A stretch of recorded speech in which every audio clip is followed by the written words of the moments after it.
Here we are. Here we are. It is a Monday. It's a Monday morning for me. And I feel like I want to change the name of this show from Let's Talk Tottenham Together to like Spurs therapy.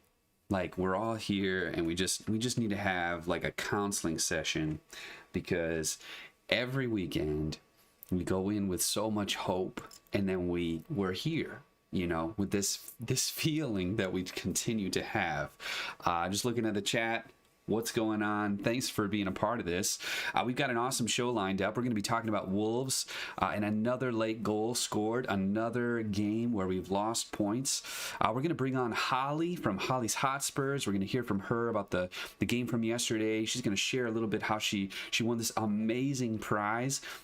Telling a joke that was read by Pierre-Emile Højbjerg. Can you imagine if that was you and someone was reading your joke from the Spurs squad? That'd be amazing.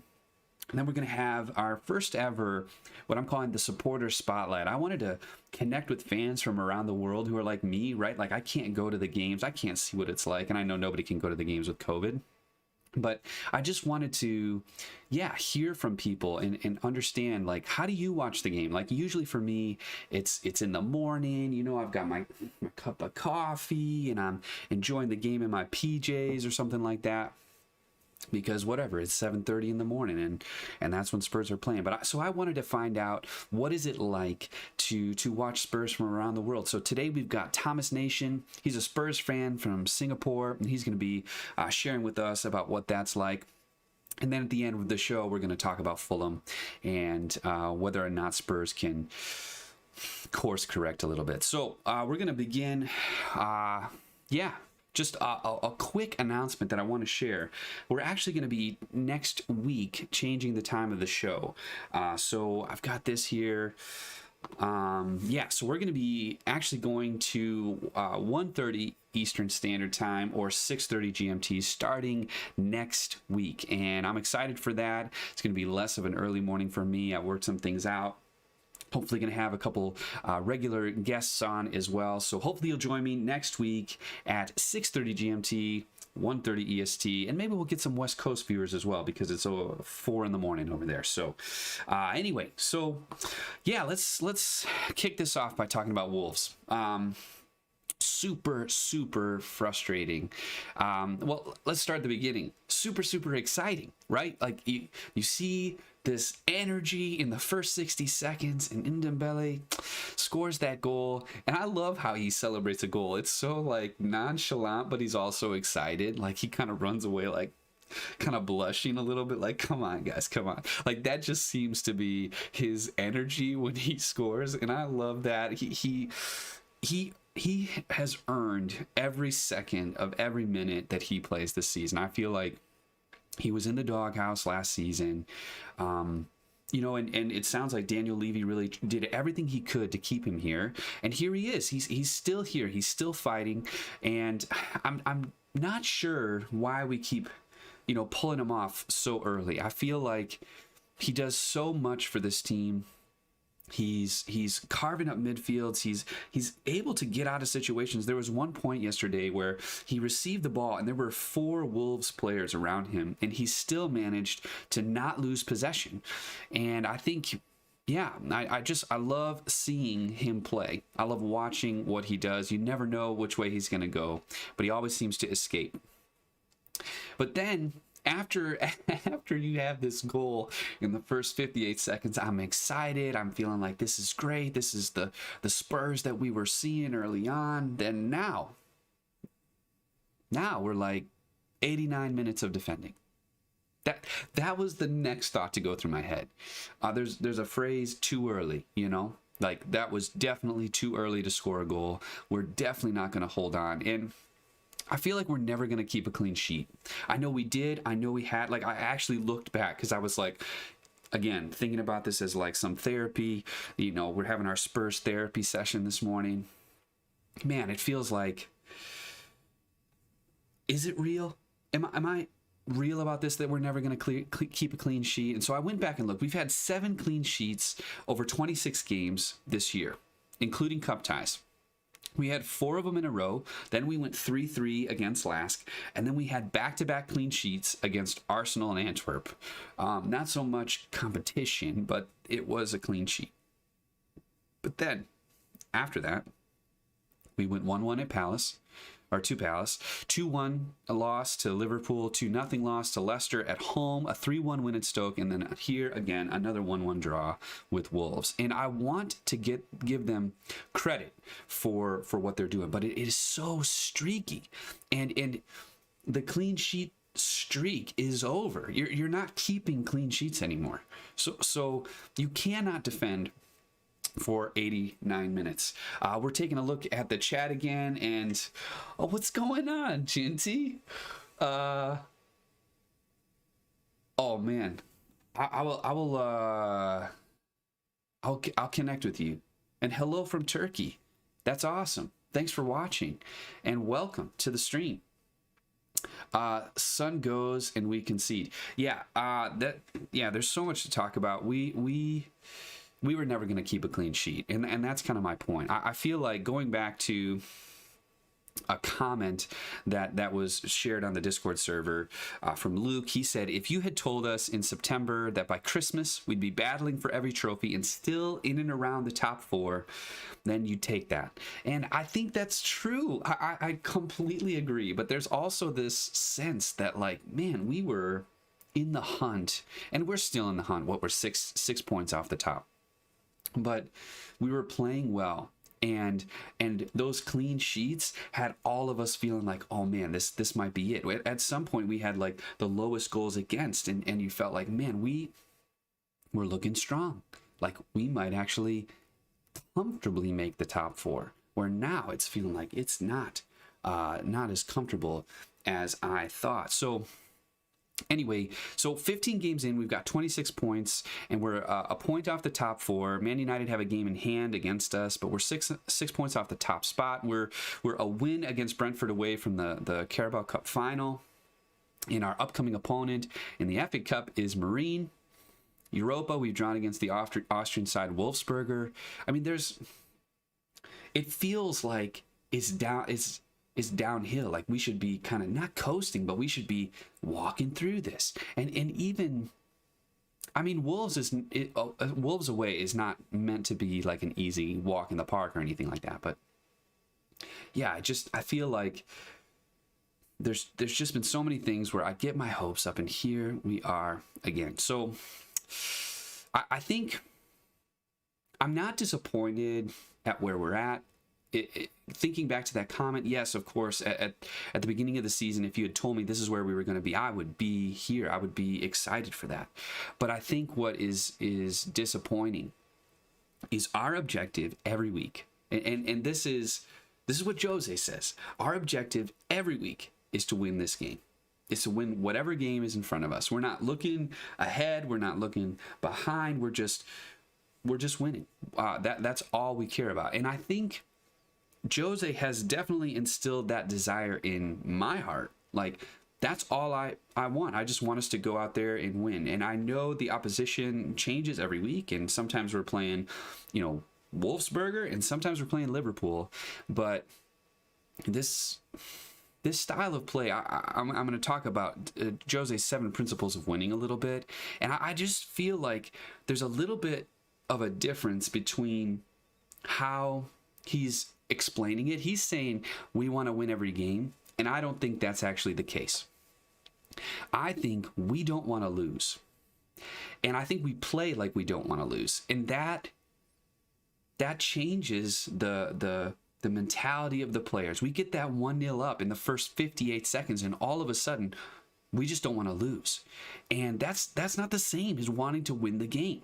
Now, Jose, after in the post-match, he was talking about how he had the same comments that he was saying to the team, like, hey, we had 89 minutes to score another goal. And I want to believe him. I'm not saying that he's lying. I'm just saying that from the way that the players are playing, even if he said, go out and get another goal, there must be something in the back of their minds about not losing that defensive, working as a team to play defense. There's something they don't want to lose there, that they're afraid to step out and actually, risk getting a goal. So I was a little disappointed in that. We got some comments in here. Thomas Nation in the chat. What's up? We're going to talk to you in just a second. It's going to be awesome. Jinty says, is it just me, or is the title Spurs versus Leicester and Spurs versus Liverpool? Is that the title? As in, that's what it feels like to win? I don't know about that. But I do feel like Leicester is up there right now. Liverpool is definitely up there right now. Chelsea are dropping points. I don't know. I feel like we should definitely be in the top 4. Matt Hay says, hey, Anthony, happy Monday to you. More disappointment last night. Frustrating to make the same mistakes over and over again. Yes, and I watched your live stream for a bit. That was so fun to see you three, and it looked like you guys were having an awesome time, which is sweet. I loved that. But yeah, it was just, and I said it to you in the comments. I said, we need to get one more, but we never did. And so here we are. Oh, your YouTube video title is that? Bro, what the? I don't even know what the heck. Sometimes when I stream from this thing, it has like the wrong title. Oh well, whatever. We're here. I'll have to fix that later on the back end. So we're going to get to Hollie in just like a couple minutes. I'm super excited about that. But let me talk really quickly about Jose's 7 principles of winning. Alex had posted this in the Discord, and I went and looked it up. Apparently, it was in a Guardian piece. Some player had said that, I think it was Torres that said this was like his game plan. Again, for winning big matches, I don't know if this is for every match, but here's the 7, all right? The game is won by the team who commits the fewer errors. Football favors whoever provokes more errors in the opposition. Away from home, instead of trying to be superior to the opposition, it's better to encourage their mistakes. Whoever has the ball is more likely to make a mistake. Whoever renounces possession reduces the possibility of making a mistake. Whoever has the ball has fear, and whoever does not have it thereby is stronger. I'm not convinced of number 6, that whoever has the ball has fear. I feel like Spurs are playing with fear, especially when it comes to defending set pieces. It just seems like everybody's really nervous that they're going to miss their mark, and then they do. And so the focus ends up being on what they shouldn't do instead of what they should do. And I remember, growing up, as a kid, I used to do actually a lot of archery, and I was actually part of a program. It was called JOAD, the Junior Olympic Archery Development, and spent a lot of time in that discipline. I remember my coaches, they would always talk about framing the problem, not just by saying what not to do, but telling you what to do. Because if you focus so much on don't miss the target, don't miss the bullseye, all you're thinking about is don't miss, don't miss, don't miss, and you're more likely to actually miss. But if you can relax a little bit and just focus on the bullseye and say what you want to do, what you want to achieve, more often than not, you were mentally more comfortable, you're less fragile, and you're able to just relax and shoot your shot. Well, I feel like Spurs are unable to do that. I feel like they are so worried about not losing. They're so worried about not missing their man who's coming in. They're so worried. They're playing with fear. And so I don't necessarily agree with that one, because I feel like when we're on the ball, sure, there is a fear that you're going to lose it. There's going to be a counter. There's all sorts of things can happen, especially against Wolves. But I just feel like, man, we're still playing with fear, even when we don't have the ball, especially after we go 1-0 up or so. So anyway, yeah, we're going to take just 1 second here. I'm going to pause this stream. We're going to bring on Hollie and have a conversation about Wolves, about her joke. It's going to be awesome. So stick around. We'll be right back.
All right, now we are live with Hollie from Hollie's Hotspurs. And let me just tell you, you should totally subscribe to her channel. Let me bring this up because this is her channel. She's got 613 subscribers. I knew her Christmas hopes were to have 600 subscribers. She's made it.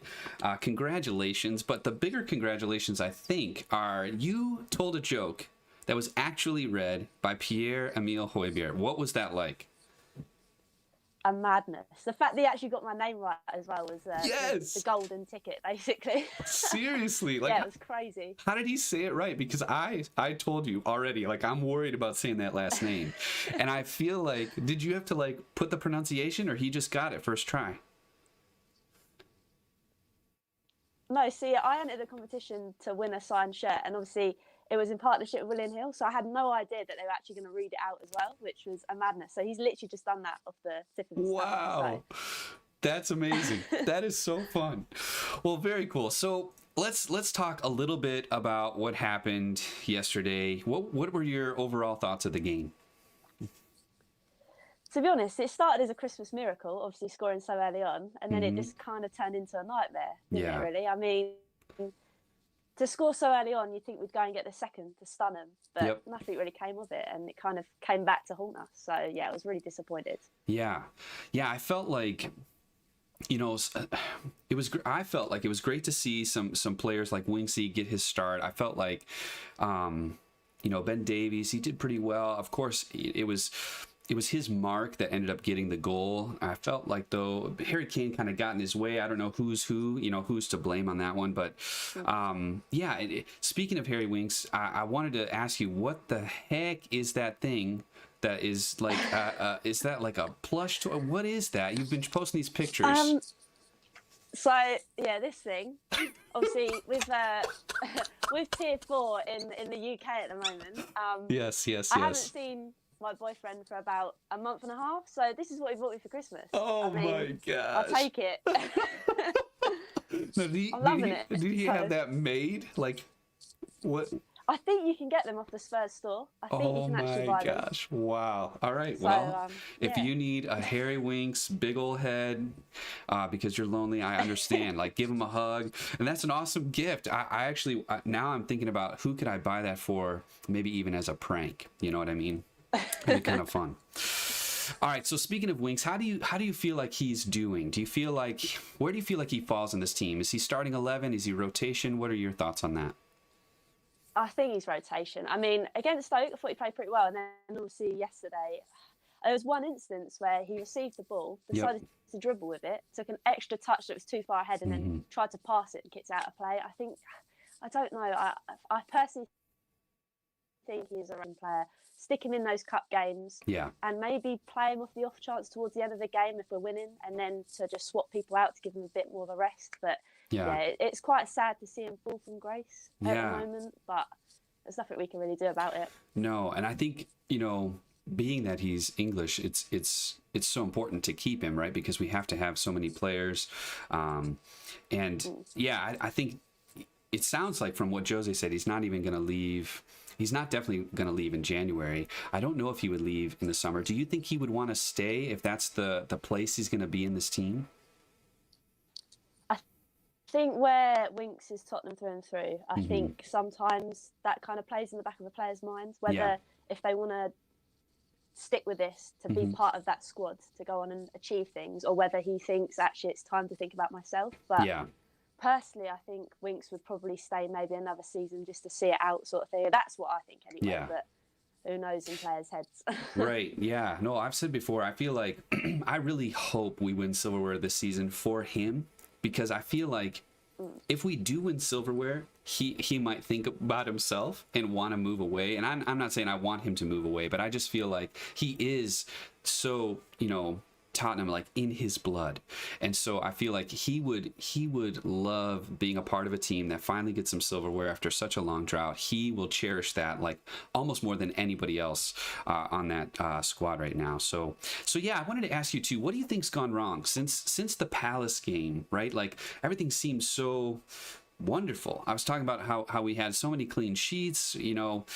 it was looking well. We beat Arsenal 2-0 and then Palace 1-1. What do you think has changed since that game that has us not getting as many points?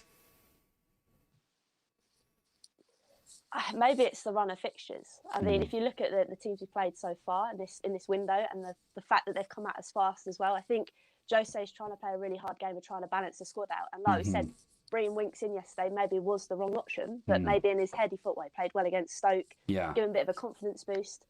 So I think it's a massive combination of the different things, and I think trying to find that right balance at the moment just isn't really working for us. Yeah. Sometimes I've wondered if at Palace, even though Jose consistently tells them, hey, just win this game, don't think about the next, don't think about the previous game, that they were thinking about Liverpool at Palace. And then at Liverpool, I thought they played really well, but didn't get the win. Yeah. And it was almost like a hangover.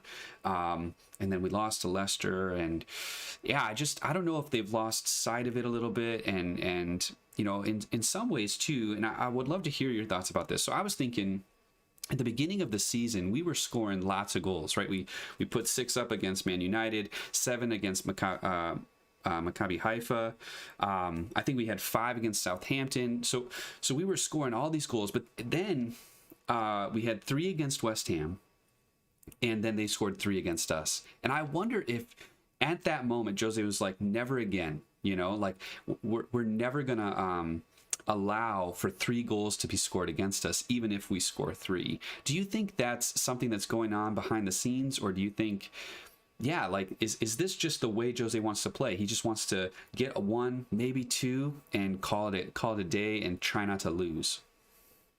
I mean, yeah, when you point that out, it does kind of show effect. I mean, since then, we've been very much for let's just try and get nick 1 or 2 here.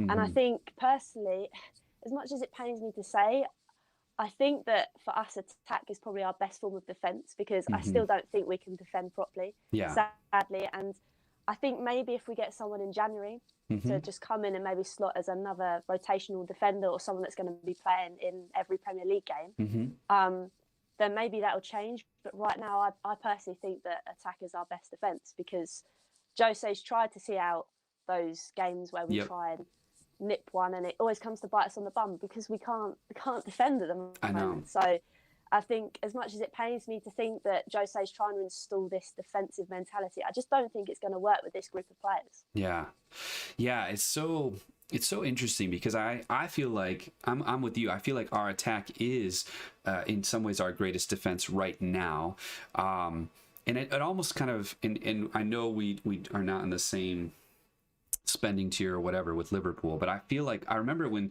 Klopp first got to Liverpool and they were playing that rock and roll football, right? Like they're just trying to score we're just going to score more goals than you can score against us. And that was before they brought in Alisson and before they brought in Van Dijk. And I feel like we're kind of in that spot. It's like, not that Hugo Lloris is a bad keeper. I mean, he's a World Cup winner. He's our captain. He's an amazing keeper.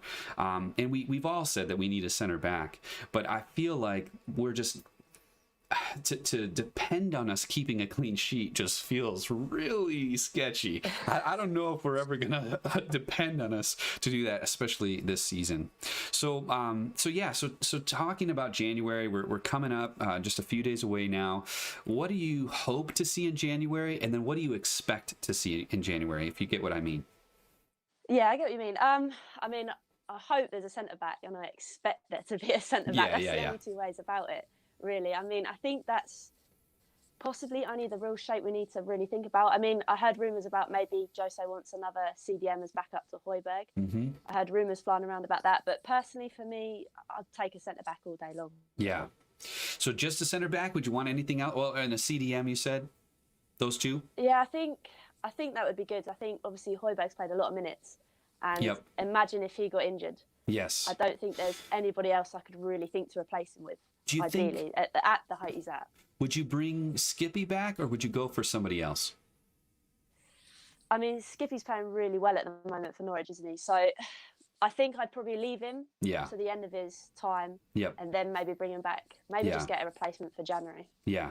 Just to install that Totally. rotation. And who would you send out? I mean, I was joking about this last week. Sometimes we forget that Danny Rose is still being paid by Spurs. So I know that's one, but who else do you think it would be prudent for us to see leave? I mean, if we're talking about loans, I would say Delhi. I mean, there's Mhm. a lot of talk around Delhi at the moment, but I said it back in the summer transfer window. I think he needs a change of scenery. I don't think Jose really likes him, to be Yeah. perfectly honest. And I think it's holding him back. And I think if he went abroad, I think the ideal candidate at the moment, if this Poch rumour is true that he's going to PSG, I think seeing Delhi go to PSG for a season-long loan, I think will do him a world of good. So Yeah. that's who I think we'll be leaving. Yeah, can you imagine him kind of like reuniting with Poch, finding his form again? That would be like a love story. Like, I don't know. I feel like there should be an Amazon docuseries just about that. That would be fun to watch. So yeah, so let me ask you as well, like in terms of our next game, we've got Fulham coming up. Do you think we right the ship there? Or do you think it's going to take a little bit for us to get our footing again? To be honest, against Fulham, we've got to be beating Fulham. I mean, it's a given question. It's got to be done. I mean, I hope we don't just ride the wave and get 2 goals and just ride it out. I think we just need to go all out attack. It's not that I'm fed up of watching this style of football because, as we all know, Jose's won lots of things, and if this is how he thinks he can get this Tottenham side to win, Yeah, I'm all for it. But right now, it obviously hasn't worked against Wolves, so to try it again against a side like Fulham, I just don't think it's going to work. So we've got to just go all out.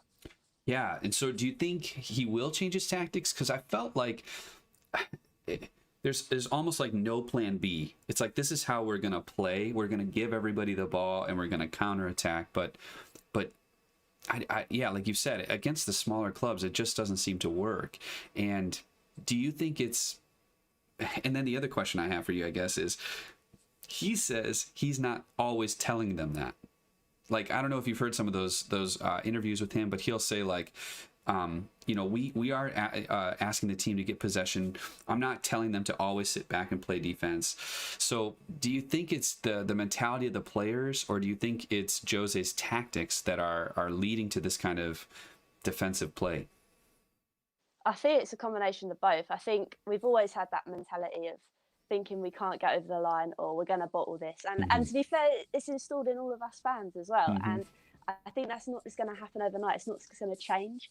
And I think the Wolves, the way we set up against Wolves, he knew that on the wings they were going to be strong. So I think playing those fullbacks there was a really good option. We just couldn't get out. We couldn't seem to find the right pass. And I think it wasn't so much maybe Jose's tactics. I think he made a few wrong substitutions. Idea like Winks not coming off for Sissoko, it was the other way around. But I also think that, I don't know, I think it's just a combination of the both, that we haven't really managed to get out of our own ways at the moment. When something goes wrong, we don't seem to push on and get the next thing we need to get. It just kind of falls back to old habits. Yeah. So if we'd have told you that, in whatever, the beginning of the season near September, that you would be in and around the top 4, you're still competing for every trophy, would you be disappointed right now? Are you disappointed right now? Or do you feel like, we're doing all right? I mean, personally, I think because it's Jose and we've all got that heightened opinion about him that he's going to win us something, I think after yesterday's draw, we are all kind of disappointed. Yeah. But if you kind of sit back and actually realise where we are, okay, if we got those points against West Ham, if we did well against Crystal Palace, I'd probably be a bit more happier because I thought it was there for the taking. We just didn't do it.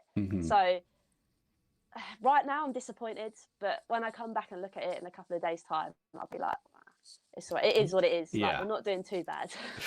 Totally. And this morning, I was looking at Twitter, which is probably never a good thing to do after a couple points dropped, and I'm already seeing Jose out stuff, and I just wonder, what would you say to the Jose out person? Are you a person that just ignores that, or do you enter in, try to reason? What's your thoughts on that? I've tried to reason, it don't work. I think the only thing I fall back on is the fact that we watched nice football and we were very lucky to watch nice football. But did that nice football for 5 years win us anything? Right. No.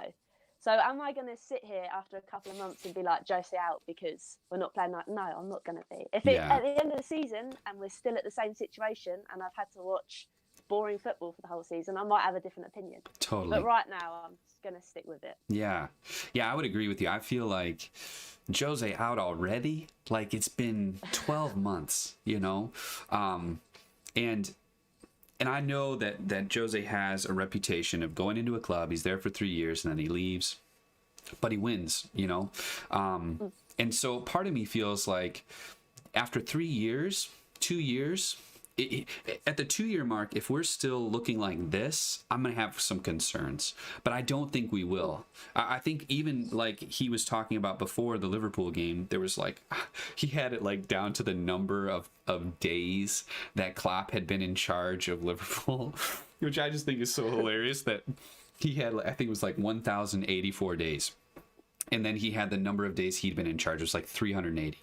And I know he's trying to make a point and he's trying to like shape the story, but I think there's some truth and validity to that, you know, give this guy he's still never had a full preseason. This season is insane in terms of there's no fans. It's just not normal. Many players have not had a preseason because of you know, just how everything worked, and then they're getting injured coming back. So I don't feel like it's fair to just say Jose out. And I'm with you. I don't think there's reasoning. Sometimes I just look and laugh. Sometimes you look and laugh because you don't want to cry. And so I just feel like Twitter can be kind of crazy. So any final thoughts? What would be your prediction, scoreline prediction for Fulham? And yeah, any final words to us Spurs fans who are a little bit depressed this morning? I'd like to say 3-1. Okay. I think we'll definitely concede because that's what we like to do. Yeah. But yeah, just got to go all out attack basically. And what I'd say to Spurs fans, if you're depressed, I'd just stay off Twitter, leave it a couple of days, and then come back. It'll all be refreshed again. So, that's right. Yeah. We got a new year coming up and hopefully a new Spurs. Hollie, thanks so much for chatting. This was so fun, and we'll have to have you on again. And if you haven't already, go check out her channel. Be sure to subscribe. Help her get to 650, 700. She's going to get there. It's going to be awesome. But yeah, thanks so much. No, thank you for allowing me to come on. It was good. Thank you. Yeah, you bet. Yeah, you have an awesome day. Thank you. See you later. Yep, bye now. All right. Man, so fun chatting, but boy, it is hard to stay off the Twitter because you want to find out what people are saying, but man, it is a hot mess sometimes. Let's take a look at the chat here. Let's see. Spurs become nervous when it comes to the last 15 minutes. I think that is so true. And we concede after 80. Yeah, it's just you keep seeing this over and over again. He gave you a Harry Winks plushie. Terrible choice to get him dumped. That is so funny. All right, so fun. All right, now we're just gonna take another little 30-second break, and I'm gonna bring on Thomas Nation. We're gonna do our first ever supporter spotlight and share a little bit about what this supporters Tottenham experience is like from around the world. So don't go anywhere. 30 seconds. We'll be right back.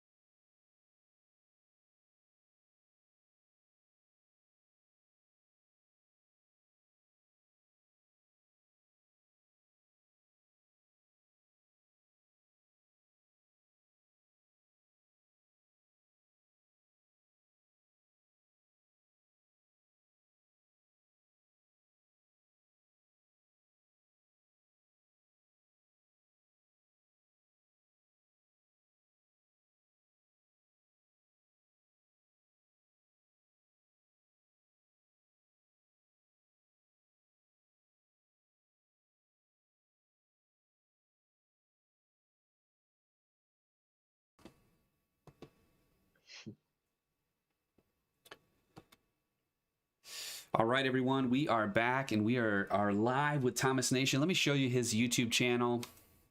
This is what he's got here. He's got 61 subscribers. He's been trying to get to 100. Would you help him out? Get over and subscribe to his channel. He does some interviews. Although, Thomas, I've got to ask you, who's that person in your in your profile picture? Because that doesn't look like you. Is that just who is that? It's a random picture stolen from some account. Oh my gosh, dude. Just a random guy. Well, you should use your own face. You're good looking person. I feel like you should do that. So let me ask you a couple questions. Okay. So you're in Singapore, right? I was born in Singapore, but now I'm living in somewhere near India. I moved. Okay, gotcha. And so what time is it right there right now? 7 p.m. 7 p.m. So you're like 12 hours ahead of me. So what is Yeah, it yeah. like? What time is it usually when Tottenham play? Um, more like 9 p.m., 10 p.m., or Okay. even like or even early in the morning sometimes, and Good. sometimes yeah, Wow. Okay. So mostly go ahead. mostly p.m. though. Mostly PM. Mostly p.m. Yeah. So it's almost like after dinner and stuff like that. So what Yeah. do you do anything special on match day? Do you like wear a certain kit? Do you have certain food or drink with the game? What do you like to do? Yes. I drink Coca-Cola with my dad. He's also a Spurs. He's also a Spurs fan. Nice. That's awesome. So you got a Coke, you watching the game, and so you watch with your dad. Do you watch with anyone else? I watch with my dad. Also, we also have some chips too. Oh yeah?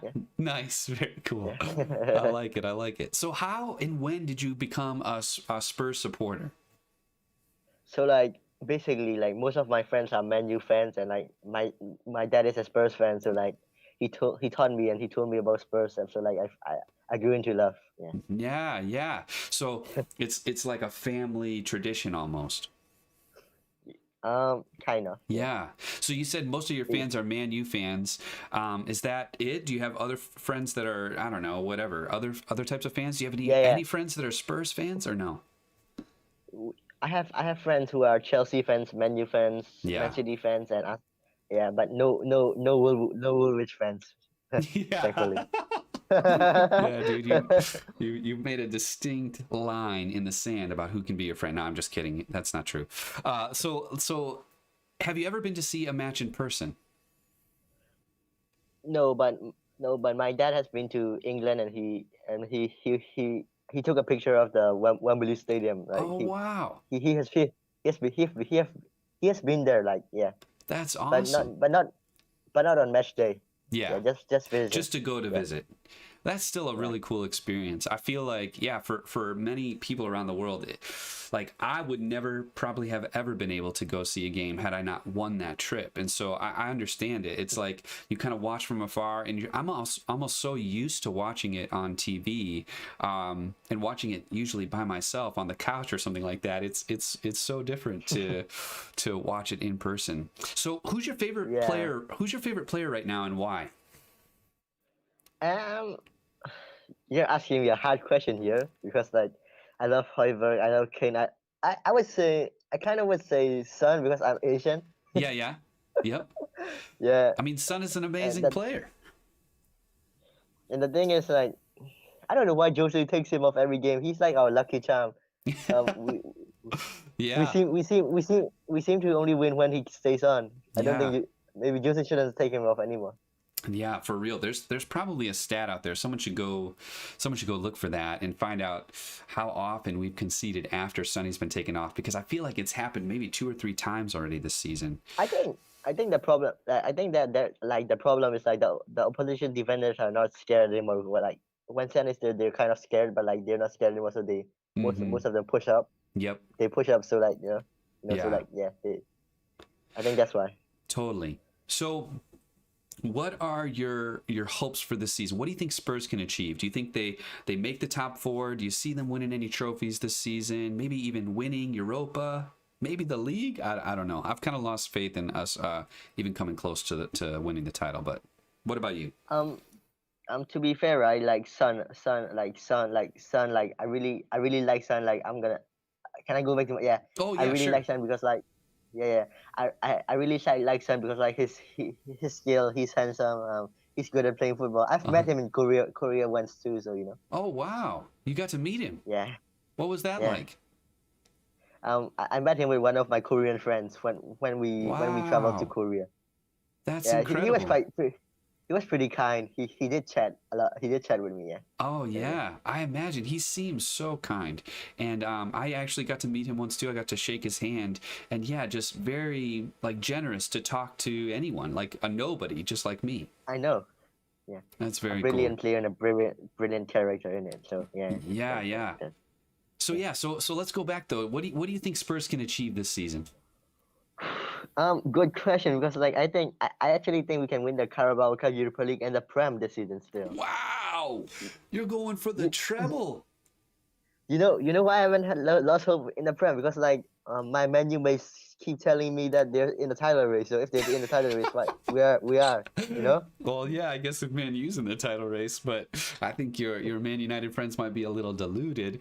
But yeah, okay. So They think, all right, yeah, they told me right, like they said like you beat a 6-1, but you're we got one game in hand and we're above you, and if we get a center back like an Upamecano or Konate in January, we'll definitely win the title with Solskjaer as wow. manager. With Yeah, they said. with Ole as manager.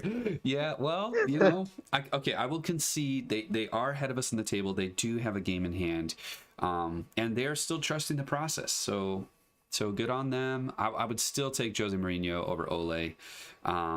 But yeah, so What? you think Yeah, yeah, we're gonna win Carabao Cup? You think we're gonna go all the way there? yeah. Gotcha. Who do you want to see in the final? I don't care. Oh, actually, Manchester United. I want to like, like banter my friends. Yes, so you can have one over on your friends. That sounds awesome. Hey, so we've only Yeah. got like a couple minutes left, but tell me about you wanted to talk about the signings in January. What are some signings you think we could get through, get over the line? I actually want Milenkovic from Fiorentina. Really? Okay. Why is that? Milinkovic is a center back. Like he's quite tall. He's playing in a very shit like in the Serie A, which Yeah, is a decent league. yeah. But he's playing a shit. He's playing a shit Fiorentina team. You know. Hey, buddy, hold on the S word, okay? But yes, he's playing in a bad league. Yeah, Sorry. Yeah. He's playing. Sorry. you're good. Keep going, man. He's playing a bad team, and like he, Totally. he has got the most. He's got the most aerial duels. That's why. Oh, is that right? I didn't realize that. How much do Yeah, you think? 87%. Yeah. Wow. So how much do you think he would cost though? I don't know too much about him. I think it will only cost like 23 million, and like I think it would be a bargain because like he's very good on the ground and he's also very good in the air, so he could probably solve our defensive problems straight Yeah. away. So Yeah. who do you think has to go out though to make those funds? I just don't know if we can just go out and spend even 22 million. So who would Sa- you Sa- sell? I would sell I would sell Sanchez, but I think like Jose doesn't like fancy Sanchez, but like I Yeah. would sell him as well, and also Winks and Deli too. But like I think Jose Wow. is recognizing, yeah, I think Jose is recognizing that we need Dyer needs a fast center back beside him, like a Yeah. very like Milinkovic is quite fast, you know. Yeah. So yeah, I don't know if we're going to be able to sell all those players because Delhi and Winks especially are English, and so it's really hard. don't you? They're those homegrown Um, spots, you know. yeah, and don't you think Delhi, right? Don't you think Delhi like? Don't you think like Levy and Jose already have an agreement like selling Delhi for 50 million to somewhere like I feel like he has. That's why he's not playing. Well, I don't. If that happens, I don't think it'll happen until the summer, when they can bring back somebody like Skip, because again, those I think homegrown Everton want him, spots. right? Say that again. I think Don Carlo wants him. So Oh you, yeah, you never yeah. know. Well, you never know. But yeah, I think it's going to be tough to bring anybody in January. They even said in that Spurs Amazon docu series that the January is kind of hit or miss. So, well, Thomas Nation, thank you so much for being our Oh first yeah. ever supporter spotlight. I think yeah. I also want to add like I also want Sabitzer, like he can play Savitzer. CDM, right mid, center mid. You know, he can play in like a couple of positions. So like I would want like him a lot too. You know. Yeah. Totally, totally. Yep, I would want him as well. Well, thanks so much, Thomas, and we will before plug you. before I go, like, okay, real quick, then we gotta go. I'm ready for the quiz, but before I go, can I shout out some like 3 or 4 people? Yeah. Yes, really quickly, go. Yeah. Big up Anthony for bringing me on. And also, big up David Harris. Big up Lee Gunner. Like, those two are my inspirations for YouTube. All right. They helped me start my YouTube channel. Interesting, yeah. And also big up Rants and also Mr. DT. Nice. Well done. Yeah, All yeah. right. Well, sir, thank you so much for your time. And hopefully we'll see you more in the chat. We're not doing a quiz today, but next week we'll have a quiz. All right. And next week we'll have a quiz. I'm so glad that you love that because I love it too. So we'll see you next week. All right. Yeah. Hit me up next time too. Yeah. All right. Sounds Bye. good. All right. Later. So fun. Dude, I love this. It's so interesting to hear how people came to fall in love with Spurs. I feel like, I can't see Dele leaving. I can't see Winksy leaving just because of those homegrown spots. And it's okay. I feel like Dele has the quality. He has the skills. He just doesn't have the inspiration right now. And to be honest, it would be hard for me to have the inspiration if I knew how my manager was talking about me in the press. I don't know how he's treating him on the sidelines, but it looks like Dele might be trying to grow up right before our eyes. I think he probably knows that part of what Jose says is true, right? There's an element to him that needs that grit to not just be, doing this stuff where he's, nibbling at people's heels and things like that. He needs to find it within him to say, I'm going to work hard every day. There was a JJ Watt interview that he talked about how, if you're not coming and lifting weights, if you're not getting into the gym on time, let alone early, if you're not coming out and giving your all to these matches when you've got so many fans in the NFL, there's still got fans in the stands, obviously limited. Like, what are you doing? I would so encourage you to go find that JJ Watt interview. If I can, I'll put it in the description once this is posted, and I'll change the title. Apparently, it's messed up. But anyway, I just feel like he needs that. He needs that fire to be found again. And unfortunately, he's just struggling. I think give him a couple more games. Hopefully, I would love to see him start against Fulham. I think it's not even a risk. I don't think. So we'll have to see. Going back to the chat, let's see what we got here. Hollie, of course, it was so great to have you on. And Dele on loan would be the best option because he'll shine elsewhere and we won't. Oh, he'll shine elsewhere and we won't be able to get him back. I think there's some truth to that. Yeah, like he could go on a permanent and do really well, and there is no bail situation, right, where he could even come back, if we sold him. Oh, Hollie, the Discord again. Yes, I will put there should be a link in the description, but if there's not, I'll put a link in the description. We'll get you that Discord server. It's so fun. We've got about 60 people right now. We're still growing. The first 100 spots, you get the first team role, which I think is super fun. First 100. And we've got a lot of people getting on there. We've even got some memes and stuff like that. So anyway, so I just wanted to end today's show talking a little bit about Fulham. Also just kind of laugh a little bit. I don't know what the holidays looked like for you. Everybody's, in different stages and quarantine levels and things like that. I was able to see my family, which was a gift. I don't take that for granted anymore. And my family was awesome. They actually got me some new lights and stuff to do this. They're supporting me in this, which is so kind.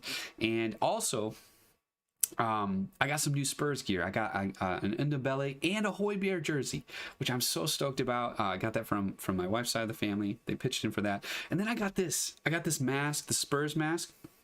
I can't put it on because I got my headphones on, but I got the Spurs mask from my mom, and I feel like I got a question because I'm not from the UK.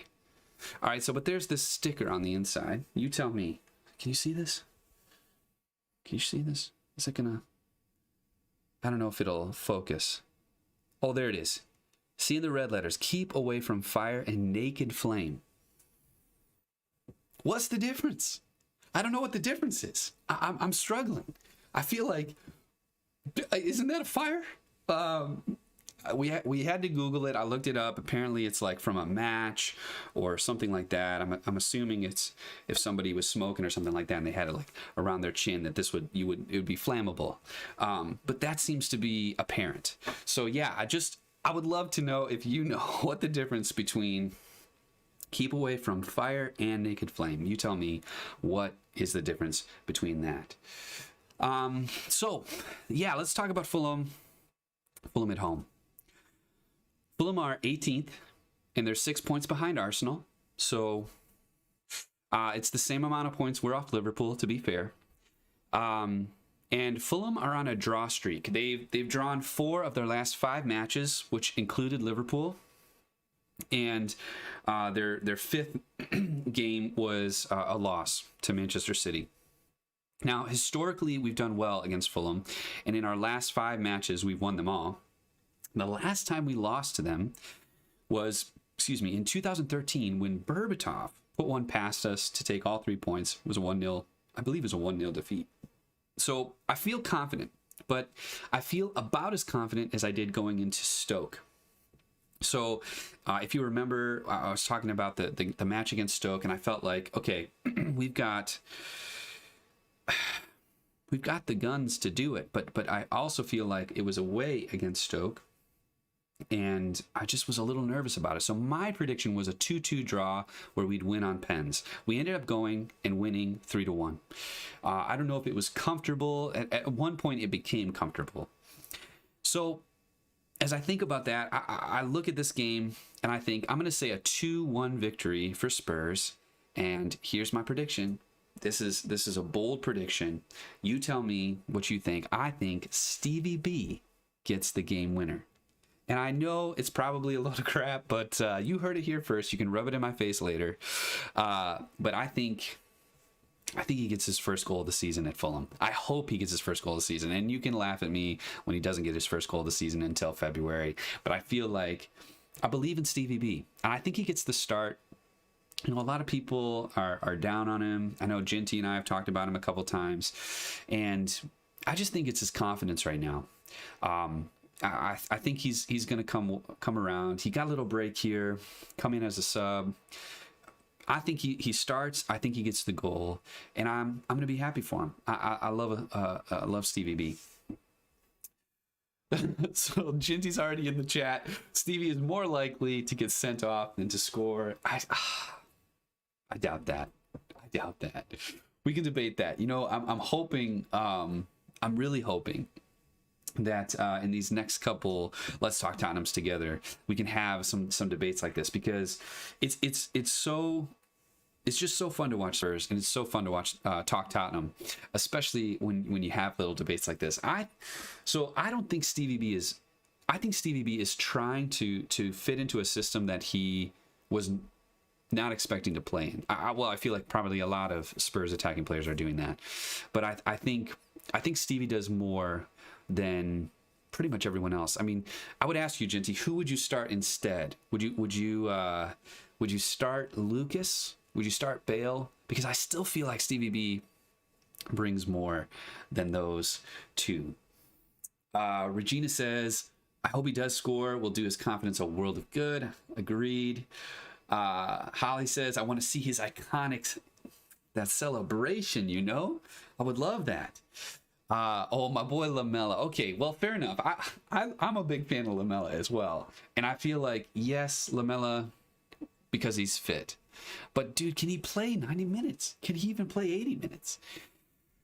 I don't know. That's a tough call. So anyway, guys, I so much appreciate everybody who's watched, especially how you found me with the title being wrong and things like that. Next week, we are going to be playing trivia. And let me just show you this trivia leaderboard.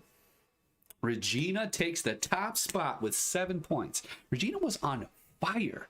And I know she said that she guessed, but she did well. She got the one question, which was how many Spurs players have scored hat-tricks in the Champions League?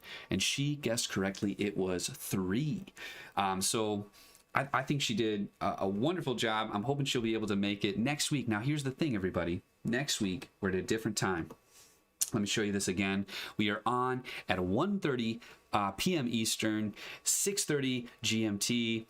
PM obviously, and yeah, we'd love to have you. Going to be joined by some good people from the Discord, and yeah, talking Tottenham. So thanks so much for watching, and as ever, it was great talking with you.